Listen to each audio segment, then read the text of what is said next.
Hi everyone, this is Manoj Rathi. I am Consulting Director at Jade Global, looking after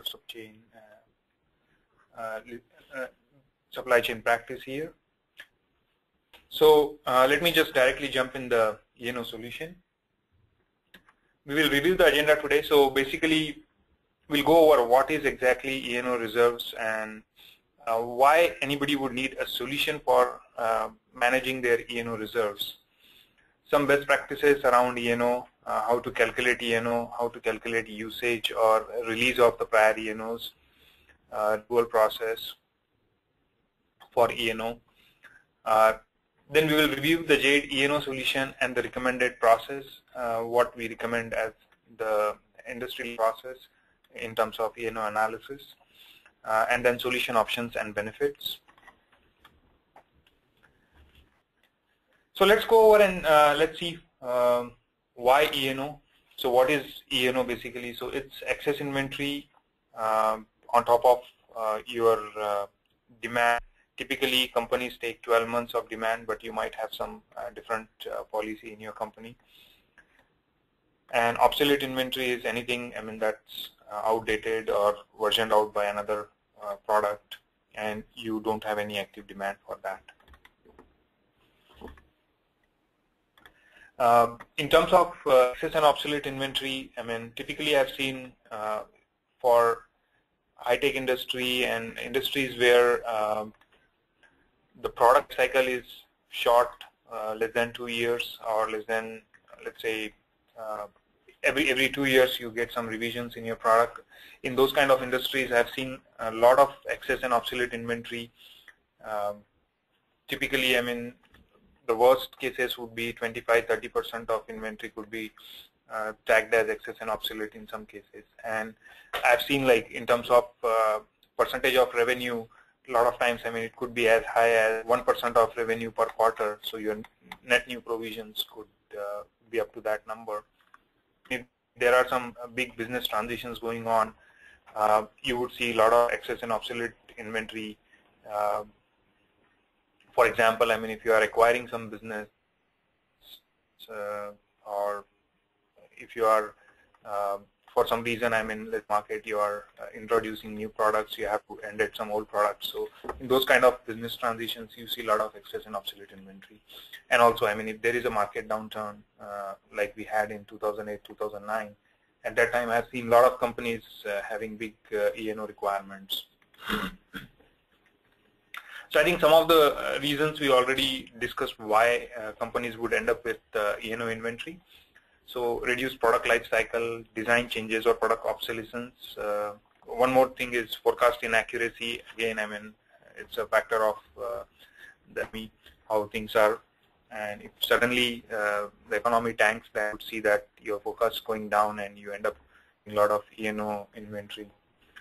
Longer lead times due to global supply chains is one of the reasons why sometimes you would see higher E&O numbers, because you have to order way in advance. Sometimes it could be as much as like 6 months, especially if you are fabless semiconductor or you are using some fabless semiconductor as your supplier. You have to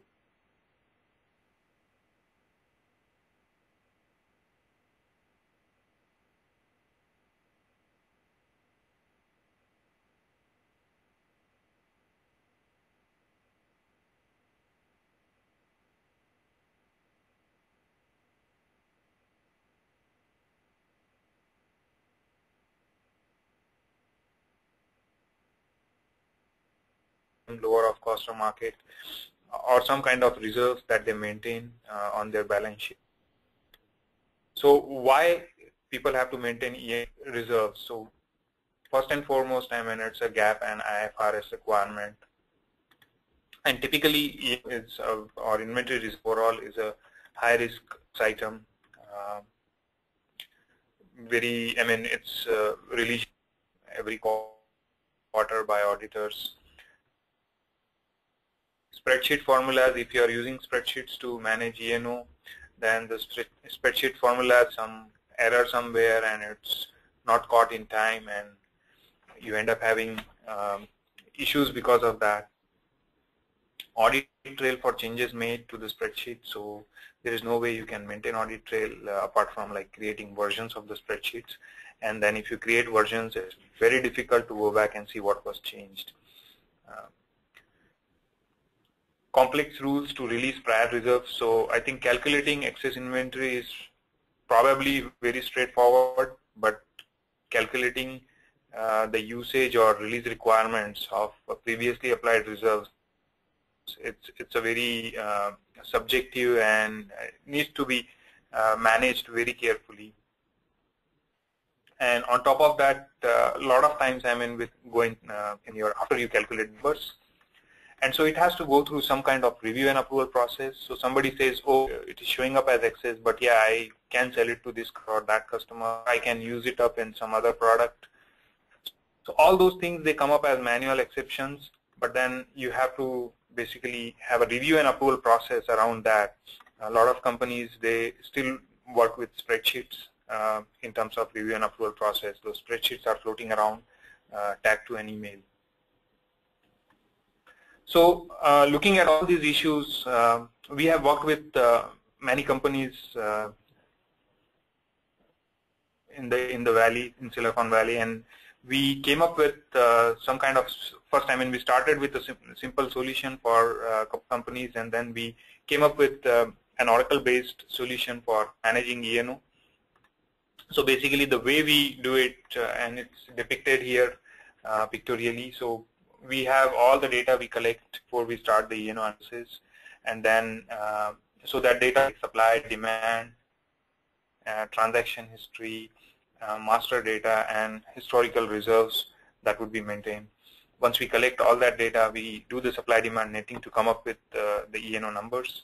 In the first, after that, we calculate the usage based on your transactions, like your shipments, what got shipped out, and I'll compare that with past reserves to see if there are any additional reserve requirement or if your reserve number has gone down. So can you take some usage or release? And then the second part of the solution is the review and approval process, including any exception handling, manual as well as auto exceptions. And finally, I mean, a reporting tool or reporting solution to basically provide quick and easy reports for the business. So basically, I mean, what we are trying to do is process and provide it more base or platform so that your audit trail is maintained. You have more you have better reporting, and with the reporting and visibility comes accountability too. So that adds to your process improvements, and eventually all this would be the starting point to help you reduce the numbers, E&O numbers. So we'll come to that later. So basically, okay, these are some of the highlights of our solution. It's a non-intrusive extension to Oracle EBS. So basically what that means, that we get the data from Oracle. We are not writing back any data to Oracle. The only place where I think some companies may come back and say, oh, we want to write back, would be like creating automated journal entries. But other than that, I mean, we are not making any changes to Oracle with our solution. Though, I mean, we have some options that I will discuss later. Stand-alone option for companies using other ERP solutions. So the way this solution is, even if you are not using Oracle application, let's say you are using other ERP application like SAP or Great Plains, you can still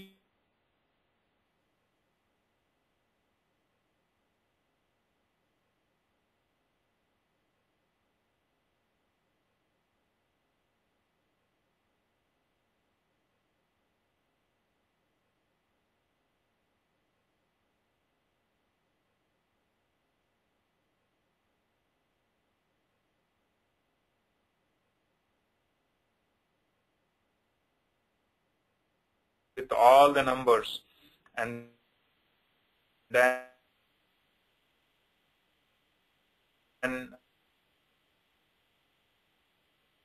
after that, I mean, it's 7-8 weeks to go through the whole review and approval cycle, the whole E&O analysis process. Whereas with a systemic solution, you can probably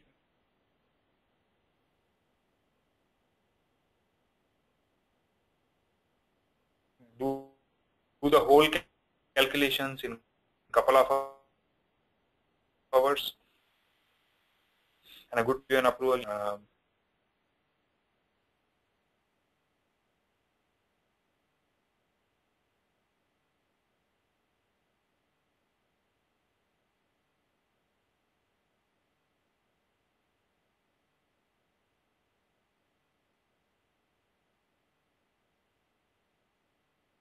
Whole process can be completed.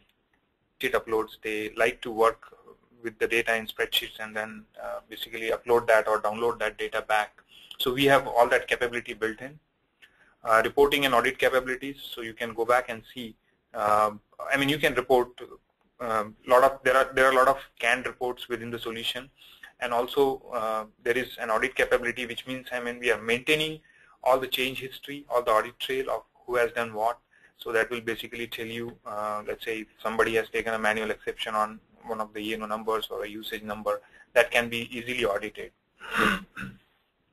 An ability to trace data throughout the process. So basically, what we do is work with the same set of numbers. So it's not like multiple spreadsheet versions going on and floating around. So it's one set of data in let's say Oracle tables, and everybody is working off that same set of data, so that keeps the data consistent. There is no redundancy or issues because of multiple sets of data. The process at a high level, you would see that you will extract the supply and demand from your ERP solution, or it could be just a spreadsheet upload of supply and demand. So you can have your supply and demand in some spreadsheet and upload it. There could be some pre-processing or manual updates. This could include, let's say, including your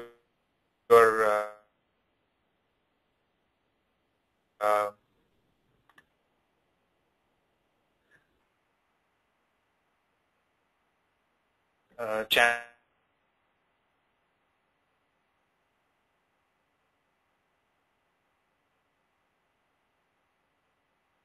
in the current E&O extract or extracted data. Followed by that, I mean, it will be supply-demand netting. So basically looking at the demand and the supply and trying to come up with the excess inventory that is on top of your demand. And then after that, you will see that in supply-demand netting, I mean, if you we will come to supply and demand later. I have some slides on that. What would be included in supply and demand? Compare current reserves with history is another step. So basically, you compare the reserves with history and see if there is any change, and if that change is positive, negative, favorable, unfavorable, and how do you want to deal with that change.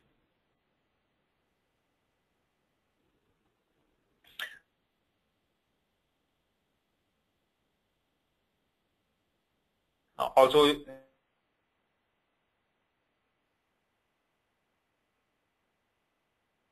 look at that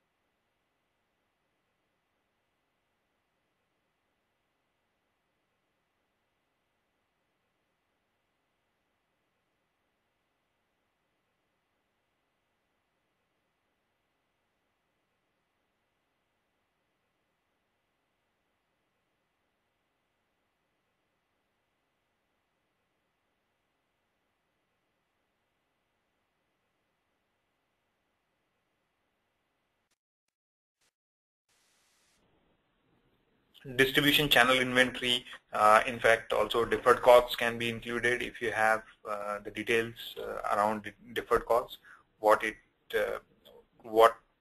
part numbers and what quantities that consists of.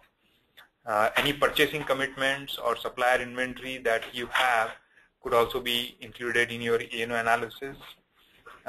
This supply can be extracted from ERP or uploaded directly using a spreadsheet upload.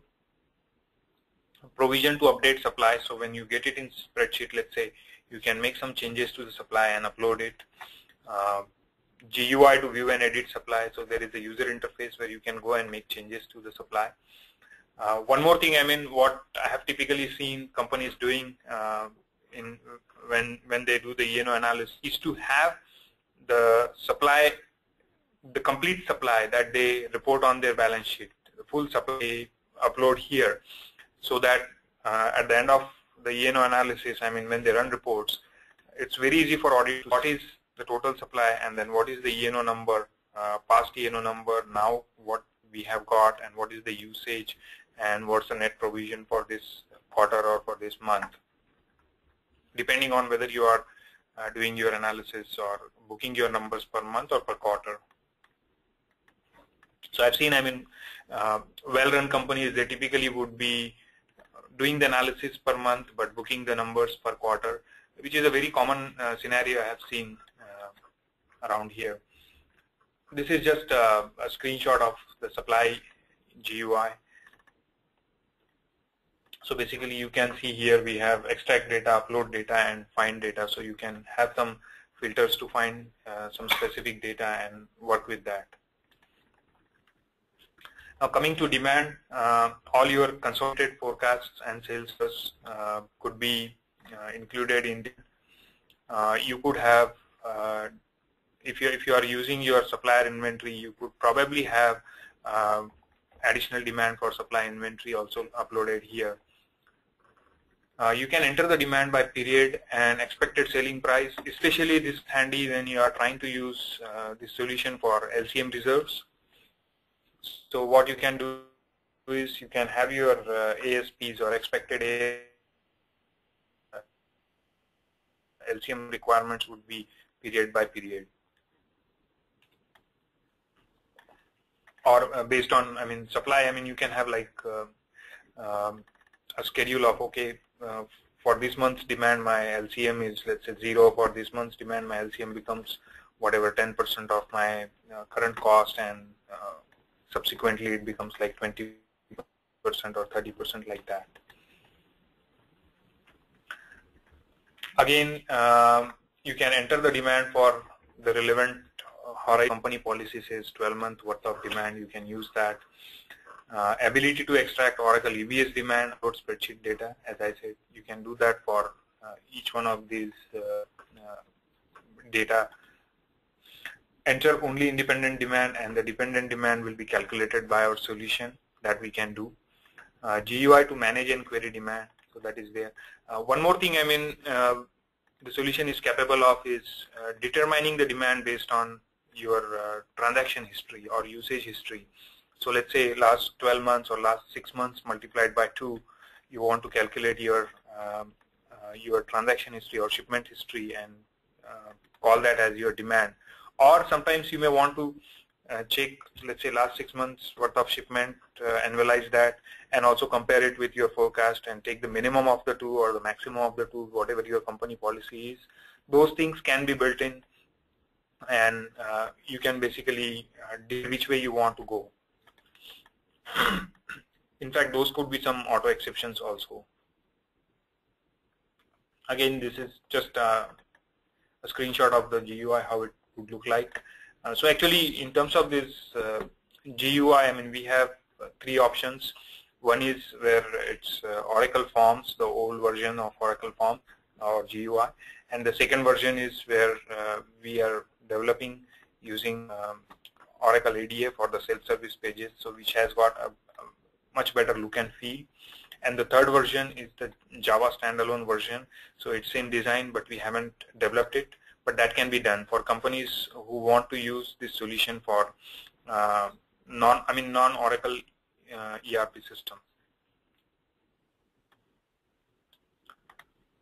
Other E&O relevant data, so basically your product structure, your shipments or usage for last desired number of periods, cost to complete and sell. Again, cost to complete and sell will come handy only for LCM reserves. ASPs and item costs. Item cost probably is required for both LM as well as E&O. ASPs would be required for your LCM reserves. Any yields that you want to factor in, you can extract those from your BOMs and routings. Product families, you can get product families from your EBS system. And alternates and substitutes within the bill of materials could also be factored in. So I have seen, when typically companies go with spreadsheet-based solutions, so some of these things are very hard to factor in, like yields, alternates, product families. When you specify your demand by product family, whereas your supply is at the individual SKU or finished good item level, it becomes very difficult to basically work with those kind of breakups or explosion of product family. So you have to maintain multiple spreadsheets, and then you have to go back and forth between the spreadsheet tabs to have a lot of formulas built in. Actually, the first time when I really worked on an E&O solution was on spreadsheets, and we were moving to Access-based solution. So that's when I started working on this, and after that, I continued at other company with spreadsheet-based solution. So I have seen, what are the problems with spreadsheets, and why, I would be much better off using some systemic solution rather than a spreadsheet. One of the companies where we deployed this solution, we noticed that their spreadsheet had some tabs where they were maintaining some master data, like what are the substitutes. But we realized that their master data was so stale, it was not updated for last or so. So their numbers and our numbers were not matching because we are pulling current master data from Oracle, and things were not matching. So we went back and did analysis one by one for each one of those items, and every time we did that it is because your spreadsheet has got some stale data in there. Same thing with yields.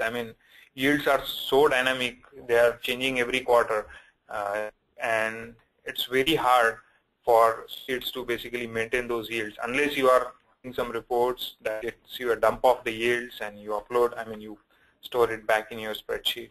So that becomes very tough. And also if you have a lot of formulas built in, then you have to make sure that those formulas are not changed because you are changing the data in the spreadsheet.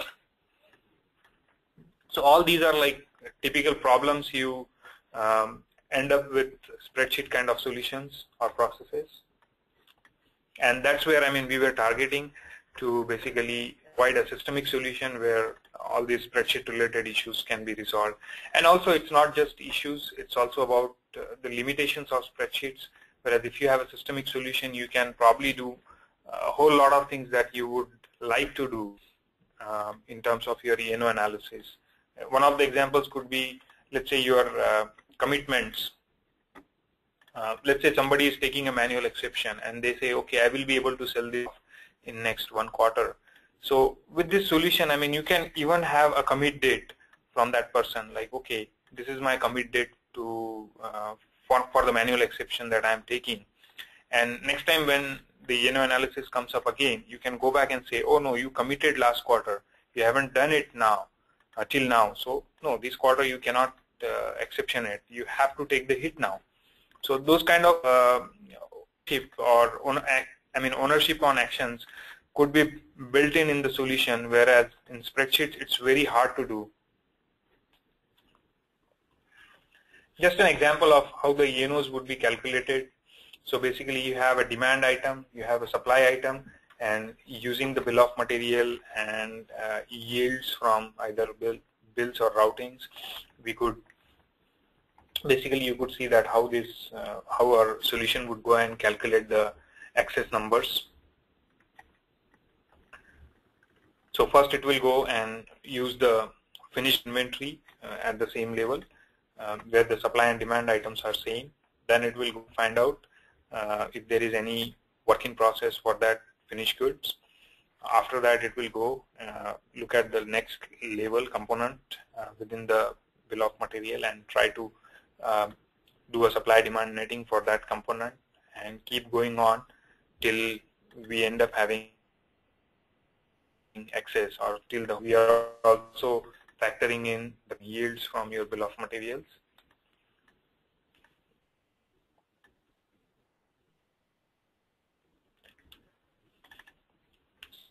Supply demand match GUI, I mean this again just a sample screenshot of how a supply demand match GUI would be, and basically this will give you let's item by item and see how your supply demand match happened for that item, especially for your for items that are on the borderline partial E&O requirements. We would probably like to do that item by item. Shipment and where used, something we will be using for usage or determining any release requirements for prior E&O provisions. So here you could see that for all your supply items, we go and find out what are the higher level items that can be built using this supply item, and based on the shipment for those items, and basically try to come up with a whole schedule or a whole sheet of, okay, what are the shipments and can we really release the reserves based on this data. So there could be some, so normally I mean you would have a one number that comes up, let's say 3 months of shipments or 6 months of shipment, whatever you could decide. Or in fact you can go back and say, okay, when was the E&O applied, and take my shipments from that day onwards, and you basically look at your shipments from the date when the E&O was first applied, and then come back and say, okay, I have shipped all that inventory from that day onwards. So now I mean I'm able to take the usage and release the provisions. I have some points there like Oracle shipments or point of sale data. You can basically use either one of them. In some industries, I mean, the POS data is more relevant, or they would like to use that more than the shipments out from their company, because sometimes it just ends up in disti channel, and you might have some agreements of return back from the distis.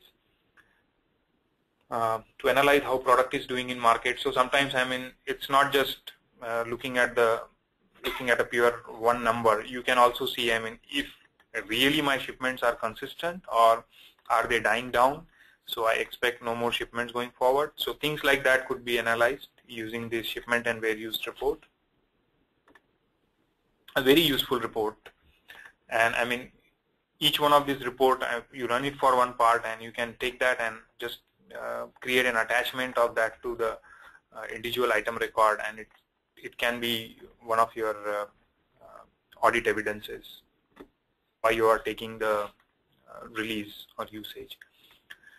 Just a little bit on LCM reserves calculation. I know LCM reserves are probably easier to calculate, maintain compared to the E&O reserves. So this is just a formula of how the LCM risk would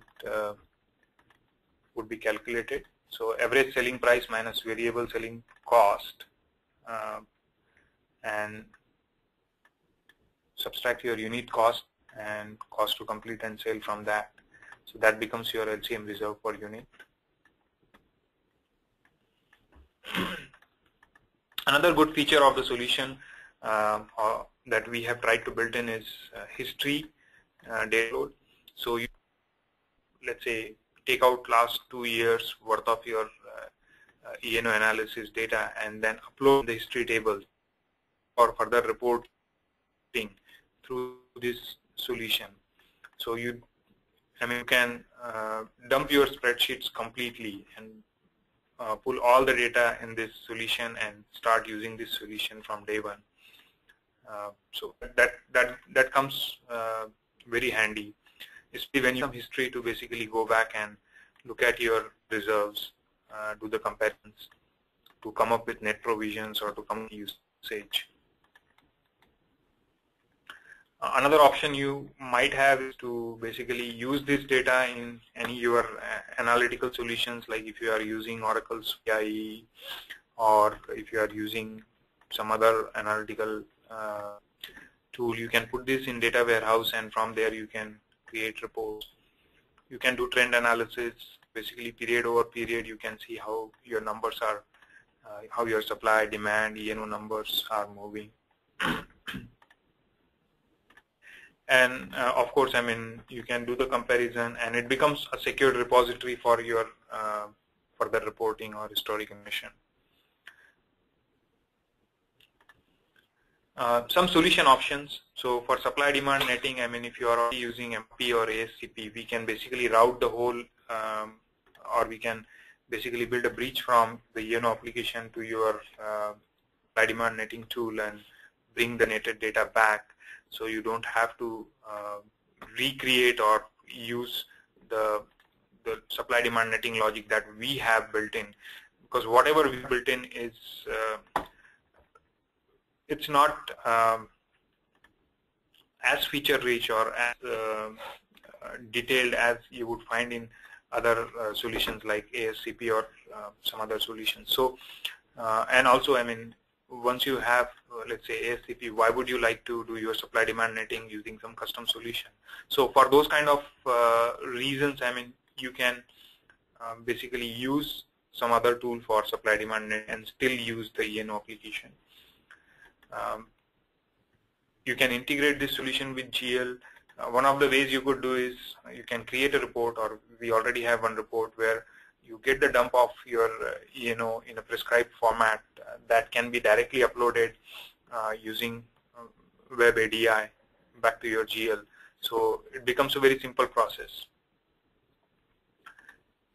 Yeah, you can integrate it with AME or other, create a workflow approval process. Use BI for analytical reporting, as I mentioned earlier. You can use lot attributes within ERP also for managing any lot level reserves that you want to maintain. And if you already have WMS, then there are some features from WMS that we can use to basically track E&O using a cost group. So, you can directly have it within your EBS rather than creating a GL interface or making some GL entries. So all can be discussed. These are not, all these are not like things we have built in, but these are the options and, that we can offer. So yeah, that's all I wanted to show, just a summary. So basically, E&O, it's a requirement, GAAP and IFRS requirement. LCM, E&O, LCM, lot-based and location-based reserves all can be managed through this solution. Supply demand netting with all supply levels and all demand levels also. Channel and supplier inventory.